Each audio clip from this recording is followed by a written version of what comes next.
Kuulame uudiseid, jälgime pressikonverentsi ja tegelikult olgem ausad, väga harva me saame aru, et poliitik nüüd tõesti vassib nii, et suu suitseb. Kuidas teil see on? Kui te nüüd vaatate inimesele peale, saate aru, kui on ikkagi suitsusammas üleval ja täielik padaajamine käib? No ütleme niimoodi, et kui sa hakkad, või kui sa õpid ära, kui sa seda õpetad ja kui sa analüüsid pidevalt, siis sa loed pilte rohkem kui uudiseid. Ja no hakkavadki kõrvalekaldajad hakkavad kindlasti nagu mängima. Miks? Sest ta keha on kõige ausam, ta reageerib kõigepealt ja alles siis tuled sõnad. Ja näiteks proovige, tehke, öelge ei ja noogutage pead. Ei. Ja, kui ta niimoodi ütled, see hakkab küll. Ja, see hakkab tööle, aga kui ma ütlen nii, ei. Ja mis tegi su lõug vahepeal? Lõug tegi midagi või? Lõug tegi midagi. No võt. Järelvaatamises võid vaatata. Korraks tegi lõug.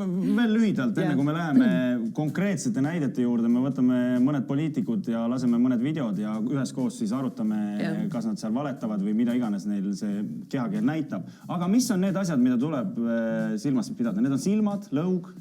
Ei, kogu keha. Kogu keha. Ja kindlasti mitte. See müüdid on, et on mingisugused avatud ja kinnised poosid. Teate, niimoodi rahulikult inimesed peavad istuda ja nad on jumala avatud. Küsimus on sees, kas ma istun niimoodi pinges või ma istun täitsa rahulikult niimoodi. Et selles mõttes, ütleme, näo mikro- ja makroilmed, mis on, see on keerulisem, see nõuab teatud niisugust oskust ja ta tahab saada õppimisest, et see reaktsioon toimub murduse sekundi vältel. Näiteks Wimbledonis on mõõdetud 0,13 sekundit, eks ju. Aga sa ei saa seda varjata, ehk siis näiteks, kui mul on video ees, ma saan panna stopp-kaadrid ja sealt on kõik näha. Ja mida rohkem ma näen kogu keha, seda parem on. Ja alati näiteks kui me näoilminguid loeme, siis me peaksime sellesse osasse nagu teadlikult vaatama siia, muidu tekib siia see black spot nii-öelda, eks ju. Aga tavaliselt on inimesed, kui nad oskavad veel oma nägusid päris hästi, õpime lapsed saadik, varjama ja tegema nägusid, siis ülejäänud keha nad unustavad täitsa ära. Aga vaatame mõnda black spoti. Meil on siin paar näidet. Esimene mees, kes oli tõelises rambivalguses kevadel ja skandaal oli ilmselge. Ja jõudis sai ka lõpplahenduse. Aga tol hetkel, kui ta seda intervjuud andis, see asi veel ei olnud mingisuguse lõpplahenduseni jõudnud, vastupidi, see skandaal oli alles alanud. Nii et, head sõbrad, tuletame korra meelde, kuidas meil läks kunagisel suurepärase tipp-poliitikul, kes võib ju veel tuhast tõusta, Rainer Vakra. Praktika käigus koos juhendajaga me tõepoolest osalesime ka nende raportite kirjutamises. Mina neid raporteid nägin esimest korda muuseas nädal aega tagasi.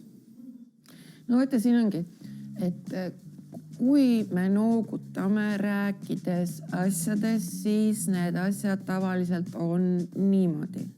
Seal on erandeid, aga käesoleval hetkel, kui me vaatame tema kogu seda keha, siis ta noogutab kuni hetkeni, mil tuleb korraks.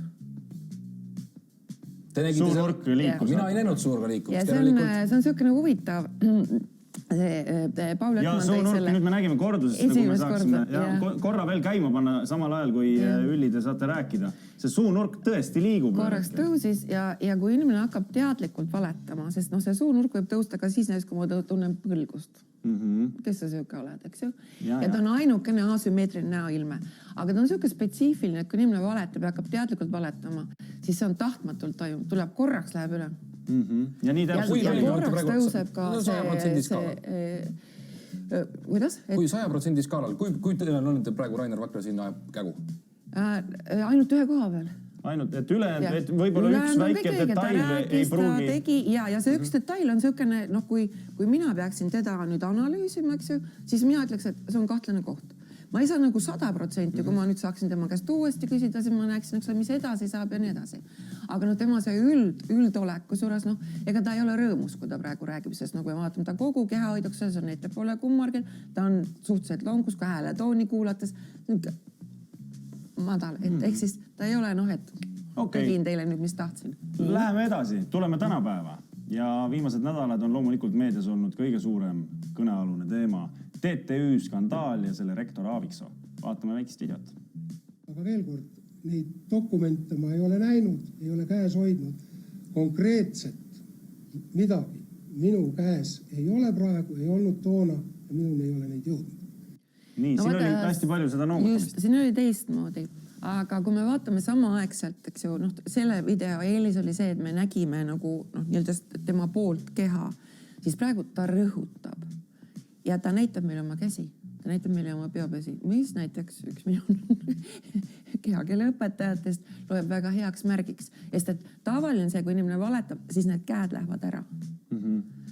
Ja seda enam veel väga sageli pannakse nad siia. Näiteks kui on uurimise all inimesed, siis te näete, kuidas nad hakkavad just seda piirkonda siin nagu varjama. Aga kuna te jalgu praegu ei näe, jalad võib-olla tudisevad jubedad laual. Jah, aga tal see üld see, tal ei ole nagu...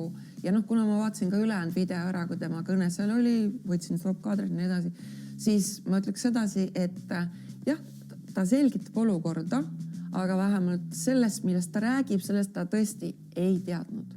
Okei, no võt. Plusspunktid praegu ära Aaviksooles. Järgmine näide on loomulikult mees, kelle kehakeelt on tõenäoliselt jälgitud siin viimaste kuude jooksul kõik rohkem. Ja kelle kehakeele kohta on kõige rohkem ka öelda alati ja loomulikult on see Mart Helme, vaatame ühte näidet tema jutust. Kas oli teil mõeldud nii, et ei räägi või mismoodi see täpselt käis siis? See oli nii, et mina helistasin peaministrile ja ütlesin, et praegu nüüd selline asi tuleb ja et põhjused on need. Ja peaminister sel hetkel võttis selle teadmiseks ja mingisugust äikese kärgatust sealt poolt ei tulnud. Te helistasite talle enne, kui Martin helistasin, ütleme samal ajal. Nii, me tulime nüüd tagasi.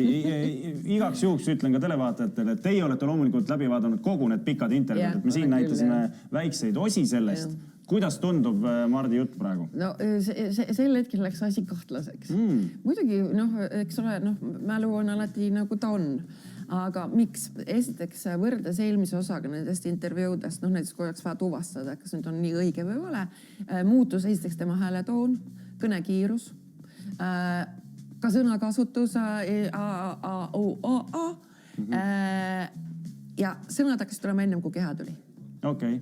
Ma küsin ka sellise asja, et see on ikkagi ju tegelikult on nagu ju pinge situatsioonis. Ta esineb, tal on ajakirjanik, ta peab vastama väga tõsisele küsimusele. See ju tegelikult ka kuidagi mõjutab. Jah, aga ta ei tekita, võtta, kuidas ma ütlen, kui me nüüd oleksime ülekuulamisel, siis me peaksime esitama temale küsimusi, et näha tema nii-öelda seda normaalfooni, normaalliigutusi, normaalasju. Mida kui te vaatate seda videot näiteks internetist, siis te näete, et ta käitub teistmoodi ja nüüd äkki tekib muutus. Muudatused ongi need, mis sa hakkad nagu vaatama. Et ja muidugi sõnade analüüside järgi on, kui esitatakse konkreetne küsimus, eriti hea muidugi see, kui küsimus on nagu vastuse variandis ei või jaa, siis, aga seal võib ka tekkida see, et tavaliselt eeldatakse, et kui ma nüüd ei ole teinud, siis ma ütlen ei, kui ma olen teinud, eks ole, siis ma hakkan sest mul on vaja aega mu ajul, eks ole, seda nagu vastust konstrueerida. Aga kui ma nüüd ei ole asjast üldse puutunud, siis ma peaks ütlema kohe ei, aga seal võib olla täiesti vabalt niimoodi, et te küsite, aga inimesel puudub üldse link. Ma näiteks oma koolitussaalides küsisin nagu mitu aastat seda, et kas te olete tarvitanud narkootikumi või mitte. Peale peale, võtad suvalise inimese, küsid seda. Idee järgi ta peaks nüüd mulle vastama, et jah või ei, eks ju. Aga kui ta ei saa üldse aru, et tema käest küsitakse ja kui tal läheb aega, mõtlema, mis asi narkootikum, jah, eks ju.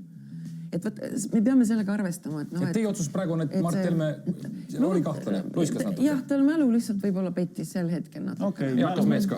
Nii, järgmine mees on nüüd see mees, kelle tegevuse tagajärjel ta ise tõenäoliselt kõige rohkem südant valutab, mul on selline tunne. Tähendab, Mart Helme tegevuse järel, siis see mees valutab kõige rohkem südant. Ehk siis meie peaminister, vaatame lõiku Jüri Ratase vestlusest. Kes seda valitsust juhib, kas teie või Mart Helme? Ma saan aru, et Mart Helmel on siiamaani arusaam, et tema on nüüd Elmar Vaheri ametist kõrvaldanud.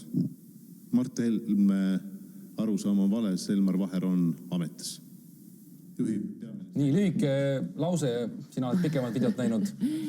See on selline huvitav kohta, et siis kui küsitakse, siis kõigepealt, mida?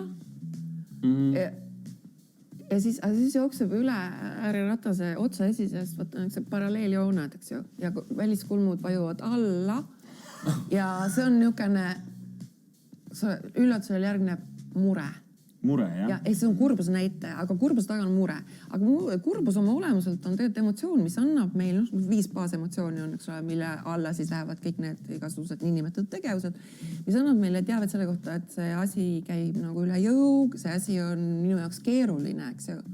Ja siis ta vaatab, mis ta saab aru, see jookseb üle ja siis tuleb ju väga kiirelt see vastus, kui te vaatate ülejäänud intervjuud. Ehk siis jah. Jüri on mures.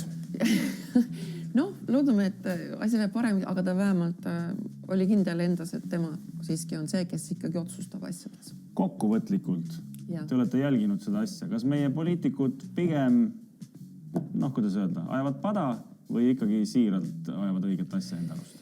No vaata, see valetamise psühholoogia on siuke huvitav, eks ju. Esiteks see sõltub positsioonist, kus sa oled ja teiseks on ka see, et mis kellegi jaoks on tõde. Igal oma tõde. Ja, täpselt nii. Ja siis usud lõpuni välja mõnda oma Ja kindlasti, et see on ka siukene. Mina ei vaata ühtegi intervjuud sama pilguga, vähemalt kõiki need, kus poliitikud osalevad. Aitäh sulle, Ülli! Suur tänu!